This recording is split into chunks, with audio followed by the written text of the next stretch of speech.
Let me tell you something, and I promise you once you hear this, you'll look at people on the street a little differently. Years ago, there were two men living on the same street. I knew both of them. I was even friends with one. One of them changed his car every single year. This year, an SUV, next year, a newer SUV, a watch on his wrist that always caught the light, and every vacation, without fail, ended up online. Like he was saying, this is how life is supposed to be lived. The other one, you wouldn't have looked twice. A 12-year-old pickup truck, cracked windshield, paint faded from years in the sun. If you saw him at the grocery store, you wouldn't even turn your head. A few months passed, and I found something out. I'll admit it, it surprised me too. The man with the SUV was drowning. Credit cards, payments, debt stacked on top of debt. The man with the pickup truck, he had quietly saved enough to buy 3 of those SUVs in cash. That's the moment it hit me. We are really, really good at recognizing expensive things, but we are terrible at recognizing actual wealth. And here's the thing, those two aren't always connected. Sometimes they show up in the same person, sure, but most of the time, they have nothing to do with each other. Once you start noticing this, you'll see it everywhere.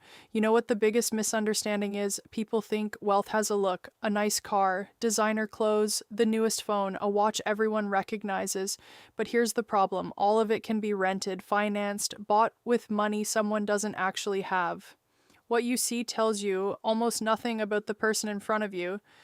It only tells you what they decided to show you, and that's one of the most dangerous mistakes you can make. Because we humans equate visible success with invisible stability.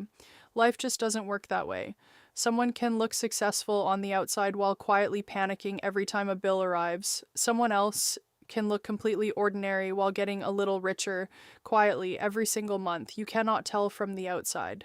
You just can't. Have you ever thought about how we define success today? We don't ask people how much they save. We ask what they drive. We don't ask how much they've invested.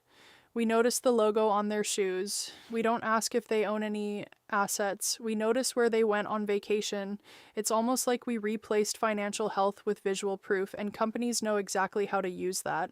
People want to look successful long before they actually become successful, and entire industries exist because of it, not because people are foolish, because they want acceptance, respect, that feeling of finally keeping up. And that right there is one of the easiest emotions in the world to sell.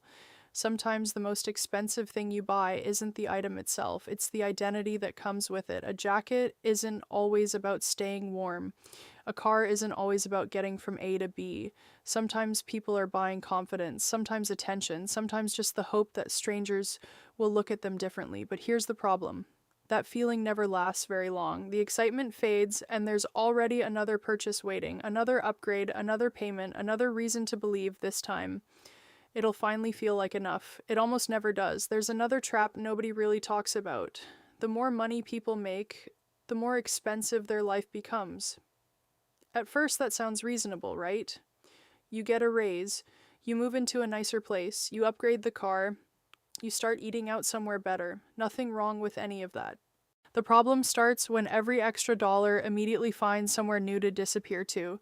Instead of building freedom, your income ends up feeding a lifestyle that gets a little more expensive to maintain every single year. Financially, you're running faster, but somehow you're standing in exactly the same place. I've seen people double their salary and still say, I'm living paycheck to paycheck, not because they weren't earning enough, because every raise quietly turned into another monthly payment, a bigger apartment, a newer phone, furniture they didn't need, vacations they couldn't really afford. After a while, they're not buying these things because they want them anymore.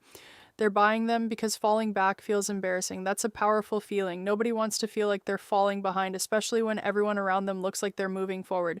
But here's the problem. Most of what you're comparing yourself to isn't even real. It's marketing. Every ad tells you success has a certain look, a certain car, a certain neighborhood, a certain lifestyle. And after seeing that message 1,000 times, it stops feeling like an ad. It starts feeling like common sense. That's exactly how comparison quietly turns into consumption. Social media only makes this cycle stronger. Think about it. When was the last time someone posted a picture of staying home on a Friday night to save money? Almost never. People post celebrations, luxury hotels, shopping bags, business class seats, new watches, new kitchens. Nobody posts the fight they had over credit card debt. Nobody films themselves wondering how they'll make next month's payment. So we end up comparing our everyday life to someone else's highlight reel. That's a game nobody wins. And here's the strange part. Even the person posting those pictures often feels trapped by them. Once people start expecting a certain lifestyle from you, it becomes surprisingly hard to stop performing it. You stop spending money to impress strangers. You start spending it just to avoid disappointing them. And that is an exhausting way to live. Here's something I noticed over the years. Financially secure people rarely feel the need to convince you they're successful. They don't constantly mention how busy they are. They don't turn every conversation into a discussion about money. They don't treat every dinner like a networking event. Most of the time, they just ask questions. They listen. They're actually interested in the person across from them, almost the opposite of what the movies taught us to expect.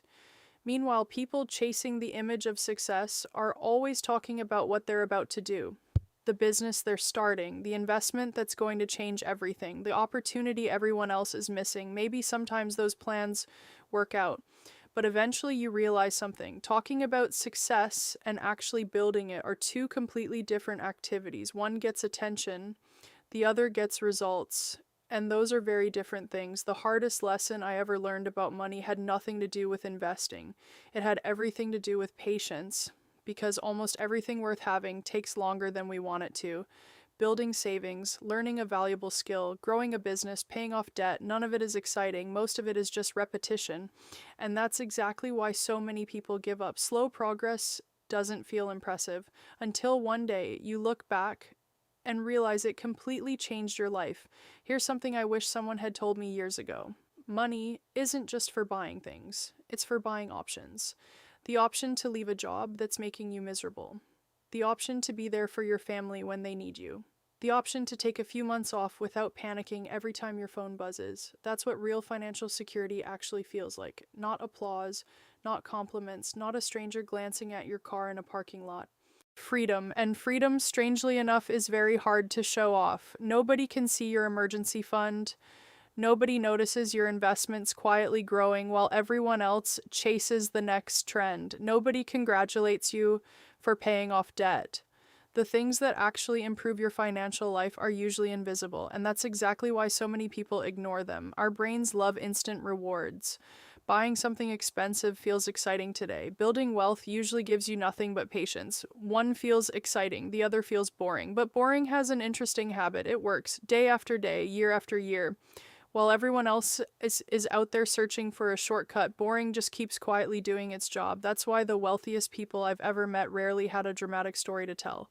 No secret investment, no overnight success, no magic formula, just years of making ordinary decisions consistently, saving before spending, avoiding unnecessary debt, living below their income even after it grew. It's almost disappointing, I know, because we've been conditioned to believe there's some hidden trick. Usually there just isn't. Success is often just ordinary discipline, repeated for an uncomfortably long time, and maybe that's exactly why it never goes viral. Discipline doesn't trend. Consistency doesn't make headlines. Nobody becomes famous for quietly investing every month for 20 years, but that is exactly how so many people become financially independent. At some point, I started asking myself a different question. I used to ask, how do I look successful? Now I ask, will this decision make my life easier 5 years from now?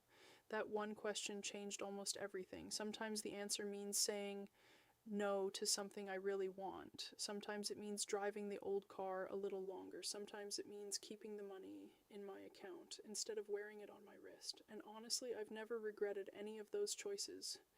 Because the older I get, the more clearly I see this. The people who spend all their time trying to impress strangers usually end up as prisoners of those strangers' opinions. The people who stop performing success have a much better shot at actually building it. So the next time you feel the urge to buy something expensive, pause for a second. Ask yourself one simple question. Am I buying something that improves my life, or am I buying something that improves someone else's opinion of me? In the moment, those two answers can look almost identical, but 10 years down the road, they lead to two completely different lives. And maybe that right there is the real difference between looking wealthy and actually being wealthy. Freedom, and freedom, strangely enough, is very hard to show off. Nobody can see your emergency fund. Nobody notices